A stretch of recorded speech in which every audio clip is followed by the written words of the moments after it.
ఇప్పుడు మీరు సెట్స్లో కూడా ఆ ఎటైర్ అంతా వేసుకుని రెడీ అయ్యాక ఇప్పుడు ఈ లైలైట్ వస్తుంది అని మిమ్మల్ని ఈ ఫీమేల్ సంబోధిస్తూ చెప్పే విధానంలో కూడా తేడా మారిపోద్ది కదా, అది ఎలా అనిపించింది అసలు ఓవరాల్గా? సీన్లు కొన్ని యాక్టర్లు అది ఇది బాగుంది. సాంగ్ వచ్చిందండి, సాంగ్ రాగానే మొత్తం చాలా మంది 300-400 మంది వచ్చేసరికి అంతమంది ముందు కంఫర్ట్ అవ్వడం అనేది టైం పడుతుంది.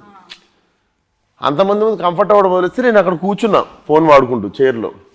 ఇద్దరు ఫీమేల్ డాన్సర్లు వచ్చి నేను లేననుకోని ఆడ గుద్దుకొని వెళ్ళిపోయి ఆడ కూర్చొని మాట్లాడేసుకొని తర్వాత చూసా అని చెప్పి వెళ్ళిపోతారు. బేసిక్గా నేను ఒకటి ఉన్నా అక్కడ. అండ్ ఒకరోజు ఫైట్ సీన్ జరుగుతుంటే కూడా బేసిక్గా నేనుంటే సెట్ మీద వర్క్ నడుస్తుంటుంది. అండ్ ఏదో చిన్న మర్యాదతో ఎక్కువ అరుచుకోరు, పని జరుగుతుంటుంది కదా. ఫైట్ సీన్ రోజు ఒకరోజు నేనున్నా అన్నది మర్చిపోయారు వాళ్ళు. అంటే విశ్వక్ లేడు కదా ఇక్కడ అన్నట్టే ఉండే సెట్లో. కనగానే ఒకసారి అందరికీ ఉన్నాడు, విశ్వక్ ఉన్నాడు అని గుర్తొచ్చింది. కొంచెం మర్చిపోయారు మెల్లమెల్ల.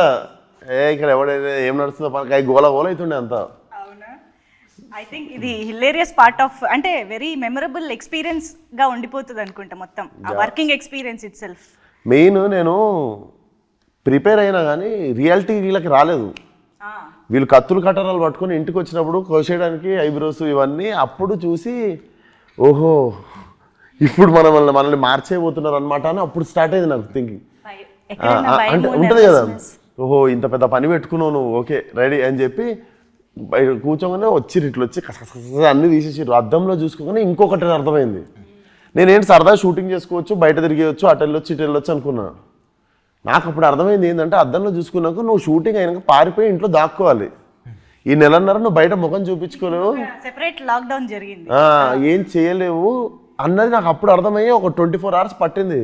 ఓహో ఇప్పటి నుండి నేను బయట తిరగలేను, ఎక్కడికి వెళ్ళలేను, ఎవరిని కలవలేను, చూపించుకోలేము కూడా కదా ఫేసి. ఇంట్లో ఎలా పరిస్థితి ఇప్పుడు? అమ్మ అక్క వాళ్ళు ఓకే అండి, ఇంట్లో వాళ్ళు ఏం చేస్తారు పాయలం కొడతారు నన్ను ఇంట్లోకి వెళ్ళి ఏదైనా ఇంట్లో వెళ్ళిపోంటారా.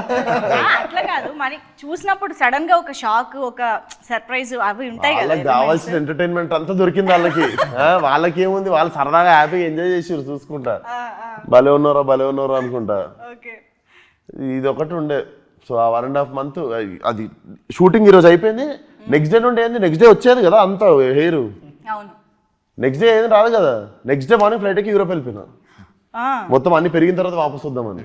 ఇక్కడ ఉంటే ఇంట్లోనే ఉండాలి, దాని బదులు సోలో ట్రావెల్కి వెళ్ళిపోదామని వెళ్ళిపోయారు. కానీ ఇంత డ్రాస్టిక్ గెటప్ లో డిఫరెన్స్ ఉన్నప్పుడు స్కెడ్యూల్స్ చాలా ప్లాన్డ్ గా చేసుకోవాలి కదా. అంటే సోను మోడల్ సావు గారు గట్టిగా మొక్కుకొని పూజ చేసారు.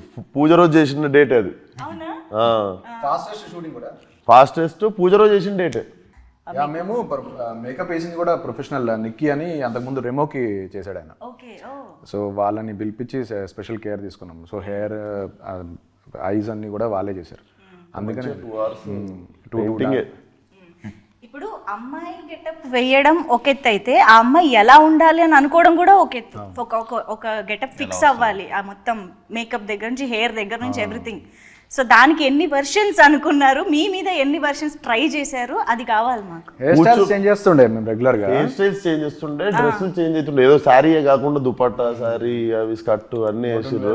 కూడా ట్రై చేస్తాం. ఇప్పుడు ఆకాంక్ష ఒకలా రెడీ అవుతుంది, మంజుష ఒకలా రెడీ అవుతుంది కదా. ఇప్పుడు లైలా ఎలా రెడీ అవుతుంది అనేది ఎలా ఫిక్స్ చేయాలి? నా కాంప్లిమెంట్లు తీసుకోలేకపోతున్నా. ఎవడన్నా బాగున్నావు, అరే బ్రో మస్తున్నావు బ్రో, అసలు అదిరిపోయిందంటే థ్యాంక్ యూ బ్రో అనొచ్చు. ఈ లేడీ ఎగేటప్పుడు రాగానే అబ్బా బ్రో అదిరిపోయినా బ్రో, కత్తిలాగా ఉన్నావు బ్రో అంటే సరే అని చెప్పి వెళ్ళిపోవాల్సి వస్తుంది. అంటే నేను థ్యాంక్ యూ అనలేను కదా.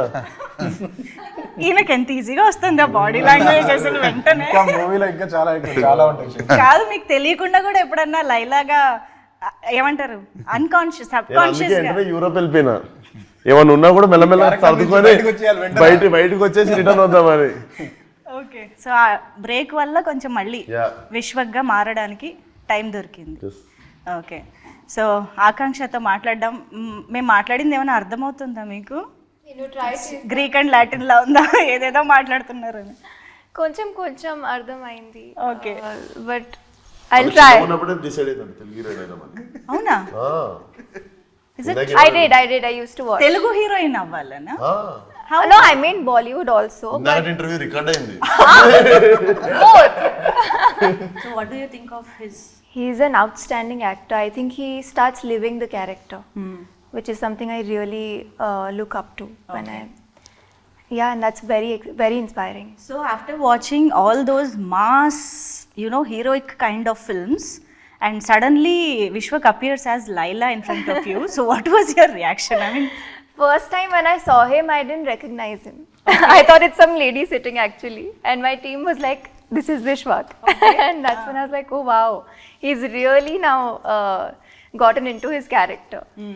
But he looked very beautiful. Tough competition for me. of course, tough competition ఇప్పుడు చాలా మందికి ఇస్తున్నారు. తర్వాత మీకు హీరోగా కంటే లైలాగా కూడా చాలా ఆఫర్లు వచ్చేలాగా ఉన్నాయి మీకు.